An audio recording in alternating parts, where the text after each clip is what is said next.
Showbiz industry की senior अदाकारा बुशरा अंसारी ने आज के दौर के ड्रामों से मुताल्लिक अपनी नापसंदीदगी का इजहार कर दिया। सोशल मीडिया पर अदाकारा बुशरा अंसारी का एक वीडियो क्लिप वायरल हो रहा है, जिसमें सीनियर अदाकारा ने ड्रामों के हवाले से गुफ्तगू की। वीडियो में बुशरा अंसारी ने माजी के ड्रामों को याद करते हुए कहा कि पहले जब ड्रामों का अच्छा दौर था तो ड्रामों के नामों की बहुत अहमियत होती थी। बहुत सोच समझकर और ड्रामे की कहानी के लिहाज से नाम रखे जाते थे, जिनका बहुत असर होता था।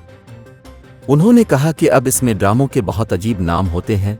कल मोही, बदनसीब, मुझे तलाक दे दो जैसे अजीब व गरीब नाम होते हैं, लेकिन पहले वक्तों में ड्रामों का नाम रखते हुए बहुत ख्याल रखा जाता था।